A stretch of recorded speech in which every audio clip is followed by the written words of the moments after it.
Your cooking is horrible. You're old, and you've retired and are jobless now. There is no value or reason for me to be your husband anymore. I did such a good job being with you. Let's get a divorce ASAP. No alimony, just the 50-50 split of the joint property, including your $200K in retirement. I'm so considerate, right? When my retirement benefits came in, my husband suddenly confronted me with the divorce. The reason was my inadequacy as a wife. In all the decades we've been married, he had never taken care of his family life. I already knew too well what the real reason was. I glanced at his face. He must have thought I was in a state of shock. He had a look of glory, as if to say, I brought you to the depths of despair. A truly terrible betrayal, but then I could retaliate against him with peace of mind, couldn't I? Yes, I suppose so. If we are getting a divorce, we have to settle our finances. Right? Let's get it done, and you get the hell out of my life. You're gonna have to settle it. I calmly held out something in front of him. His one-way ticket to hell. I am an ordinary housewife, 60 years old this year. I've completed my employment to the full term, and I'm about to retire. When I was younger, it was still rare for women to attend university. I was eager to learn how the world worked and wanted to enjoy my youth, so I decided to continue my study in economics. As I studied, I gradually came to understand how the world was connected to my life. My humble dream was to manage my own restaurant, but I decided to work as a public servant in search of stability. My husband Mark was a classmate of mine at the same university. Although we majored the same, we had little to do with each other at first. We happened to be in the same club in our junior year and started to interact often. A lot of time was spent together at club events and on our thesis research. We gradually became close to each other, but didn't start dating until after graduation. I regularly went out for drinks with him and other university friends and enjoyed our time complaining about each other's workplaces. Among them, we especially got along well and sometimes went out for a drink just the two of us. I didn't dislike him and enjoyed his company on many occasions. One thing led to another. We naturally became an ordinary couple. We normally got together at either of the houses and just lazed around on the weekends. I used to cook something simple, and we ate it together or went to a fast food chain. Occasionally, we splurged a little and enjoyed eating at a nice restaurant. Every summer and winter holiday, we took a trip abroad or to other parts of the country. After 5 years of dating, we decided to get married. I was turning 30, a milestone year for me. I thought it was the right time, and we both agreed it was a good time to start a family. 2 years after our marriage, our long-awaited daughter Maggie was born. It was my first experience with pregnancy and childbirth, and I had a lot of worries. Even so, Mark seems to be taking it much easier. I wasn't pleased with him, but managed to put up with his nonchalance in silence. Behind the scenes, there was my sister Stephanie.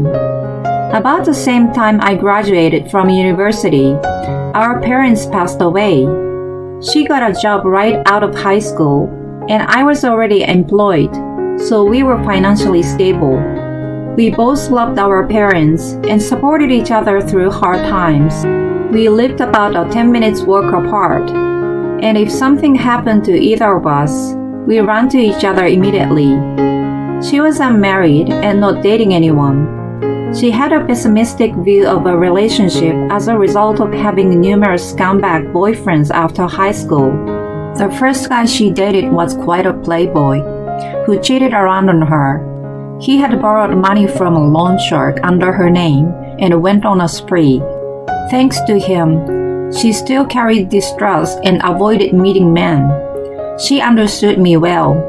When I told her I was pregnant and struggling, she cared for me more than anyone else and came over every day to help me with the housework. Mark had an old-fashioned idea and refused to do any chores. I was working and doing housework while my morning sickness was so bad. I was totally exhausted until I went on maternity leave. Stephanie really helped me throughout, and I was able to deliver without any problems. Mark was present at the birth, and we were able to share the excitement. However, he abandoned childcare after that. On top of it, he complained about dinner being late and his lack of sleep from a crying baby. He became grumpier by the day. I was grateful for Stephanie, who was coming to help me on those days after work. She also loved kids and took care of Maggie as well. She and Mark got along well, and she was very good at handling his bad mood. "Oh my God, Mark, what are you talking about? Drink, drink, drink." Oh yeah? I will take your word for it and have some. I felt I had managed to keep things going because she was there for me through all the hard times. It was hard to balance housework and childcare every day, but just like when we were dating, we kept the tradition and traveling in summer and winter. That was my motivation to push myself hard. Fortunately, Maggie grew up healthy. I was relieved that she was able to enter the university of her choice. She went on to study Spanish at the university. She loved traveling abroad and wished to find a job that she was passionate about. She looked for something she could keep training her skill. After graduation, she became a translator at a trading company. She assisted in translating difficult documents, and I couldn't help but be a proud parent.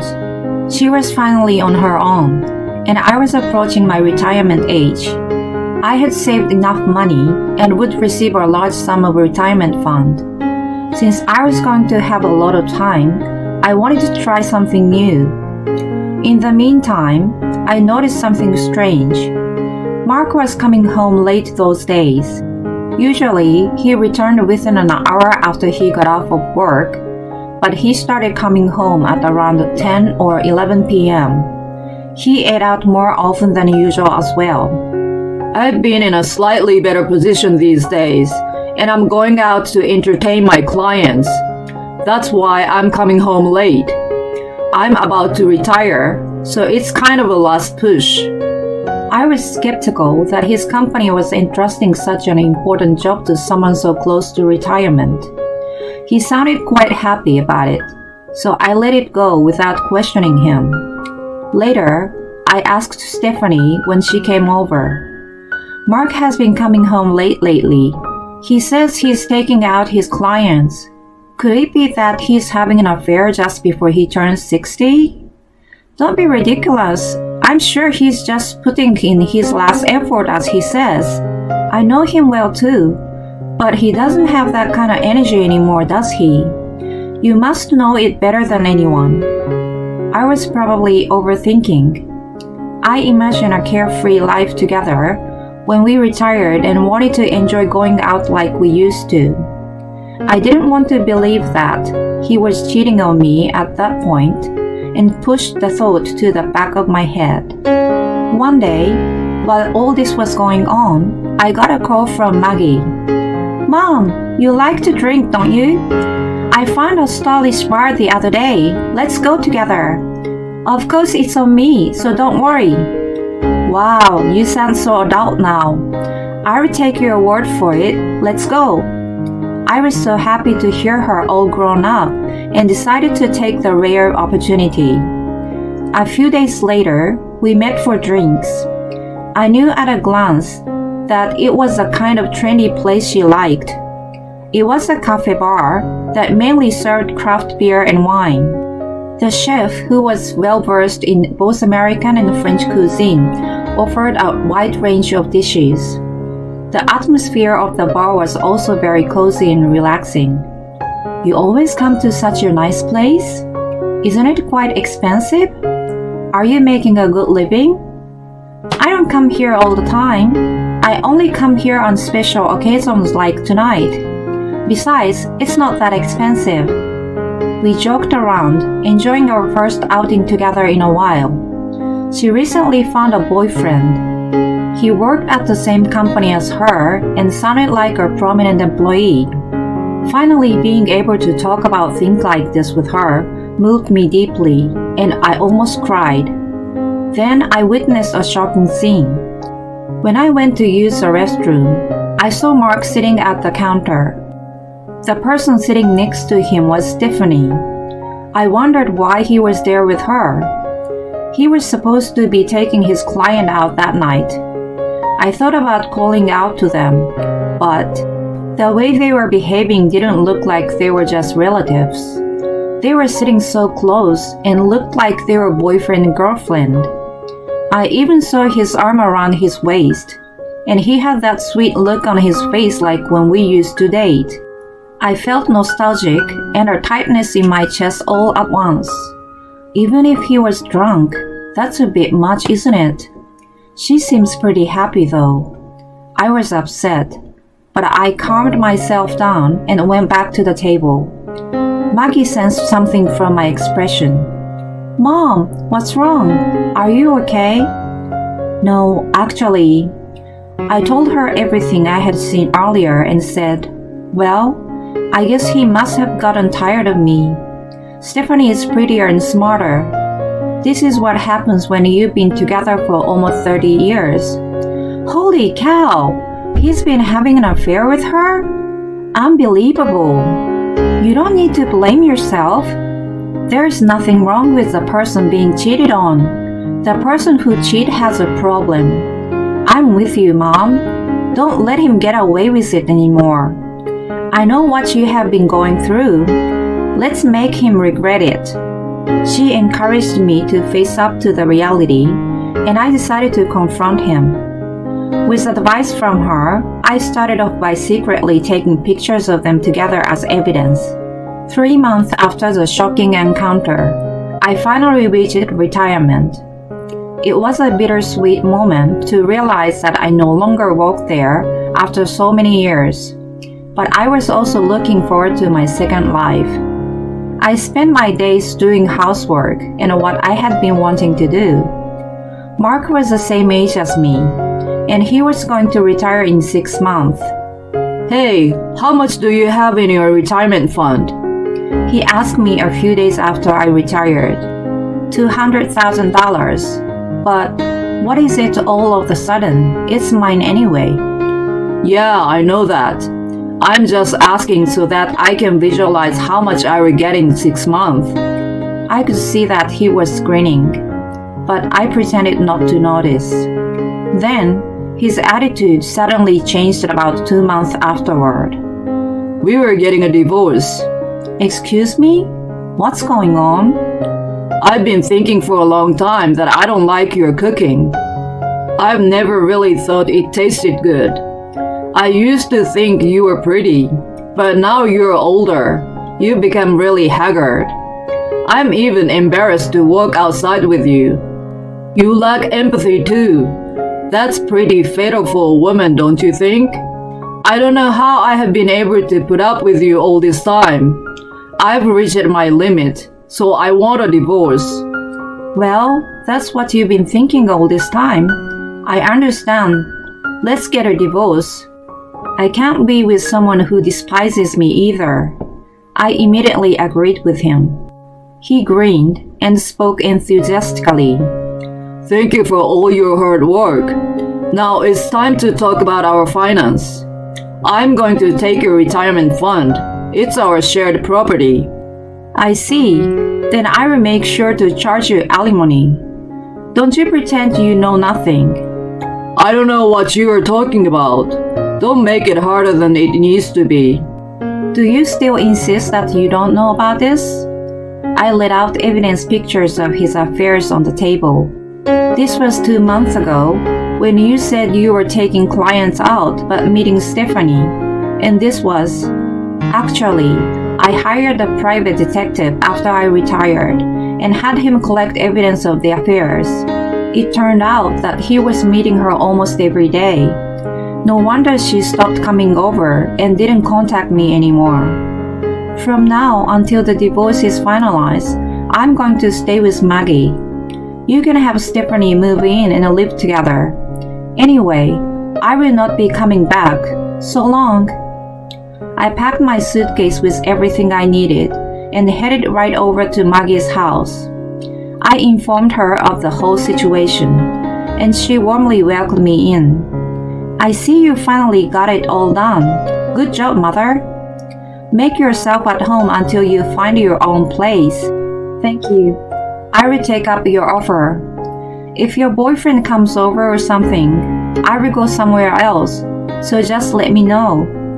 From there, I filed for divorce from Mark and civil tort claim against Stephanie through the lawyer I had consulted beforehand. I asked him to set the amount of alimony higher than the market rate for a mature divorce. Mark and Stephanie were quite shocked to see the amount and called me in panic. Hey, you're awful. What the hell is this amount? I asked my lawyer and he said this is a reasonable amount. There is no way to hide your affair, so can I ask you not to complain? Stephanie is with you, isn't she? I don't know how long you two have been in a relationship, but I'm pretty angry with her too. She's the only family I have left, but you both better pay up to the last cent. I will leave the rest to my lawyer. Wait a minute. I already relied on your retirement money to buy the car. What am I going to do about that? Why should I care?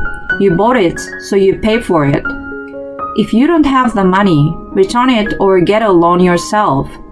Then I hung up on him. After that, I reported the divorce to his boss. I knew him well as he had come over for dinner several times. I figured Mark was going to save his face at work by spreading lies about me. I couldn't allow that to happen. I'm sorry to bother you, but I want to let you know that Mark and I are getting a divorce. What? He never mentioned it with me. What happened? He was having an affair with my sister. What's more, he asked for a divorce and tried to take my retirement money. Can you believe that? That's a serious matter. I will report it to my superiors. From then on, things didn't go the way Mark hoped for. The divorce was finalized, but I was a little concerned about what happened to the car he had purchased. But I didn't have time to worry about other people, so I just forgot about it. A month after Mark retired, he stormed into Maggie's house. Her place was kind of cozy, and I couldn't find an apartment I liked, so I was still staying with her. I'm sorry. Can we get back together? Paying for alimony is hard, and I'm struggling to live a normal life.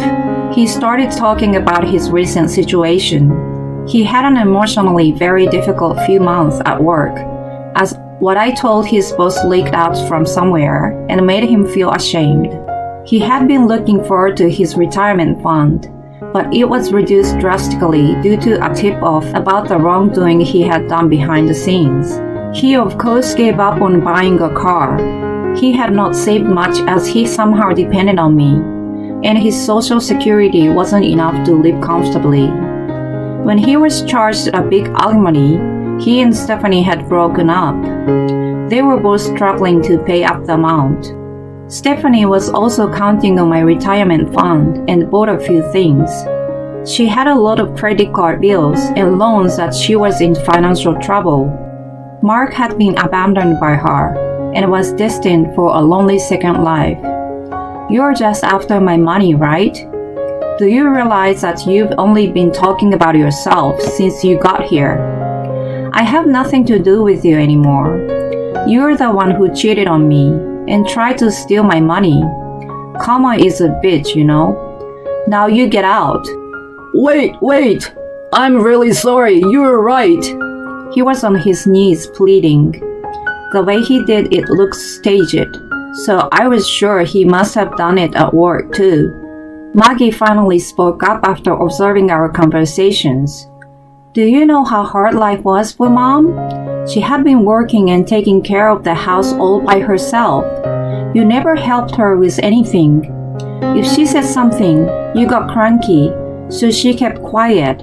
I always thought you were an asshole.